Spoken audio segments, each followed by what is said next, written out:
You had talked about behavioral security just on those notes, right? That's one of the things, that being able to understand trends. I was talking to someone just now, actually just having lunch with someone, and we were talking about how it's cyclical. Like, I feel like we're going in circles, that what we're doing now, we've done before. And so when you start talking about behavioral security, I do feel like this was a big trend in the early 2000s that we saw with host-based intrusion prevention and network-based intrusion prevention, right? Looking at behavioral patterns rather than going signature-based. And so it kind of feels like we're back there. Yeah, a lot of things that are old are new again, and that's Right. sort of a recurring thing in security. It might look or be just a little bit different than what we've seen in the past, but yeah, the more you see, the more you realize we've seen stuff kind of like this before. Maybe not exactly, but there's something very familiar about what we see today. If you've been sort of focused on security trends over the years, and yeah, I remember one of the things I did. I used to run a local information security meetup group in Cincinnati called the Simpo Security SIG, just a nonprofit volunteer-run organization.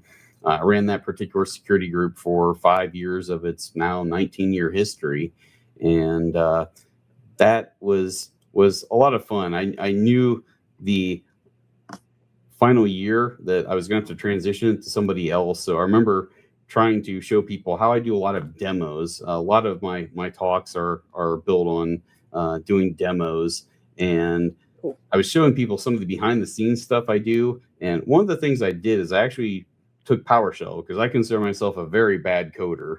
I dabble in it a little bit, and I'm terrible at it. In my mind, there's probably nobody worse. But what I wanted to prove is that, hey, even though I'm a bad coder, I can take a language such as PowerShell on the Microsoft Windows platform, and I can write demo ransomware and malware using that.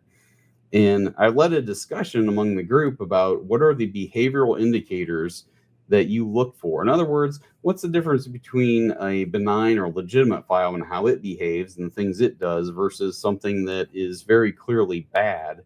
And I tried to think before I led that discussion. I sort of mapped out my own things of that came to mind on what malware does and how it behaves.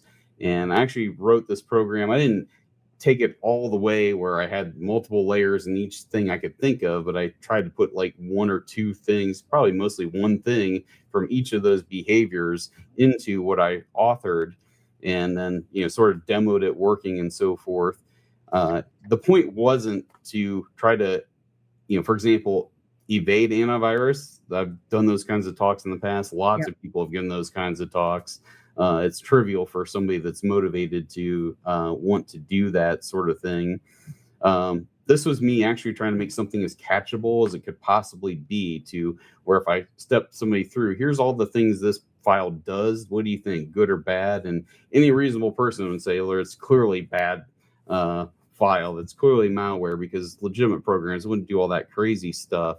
Now, I took that file and I uploaded it to a very popular online service that has a lot of different antivirus and EDR scan engines in it, and just to see what would happen. And it was sort of remarkable because 66 antivirus engines scanned this particular file that I wrote. Again, nothing in the world had ever seen this before, so there were no signatures to go after. It was strictly, behavioral stuff and other, indicators.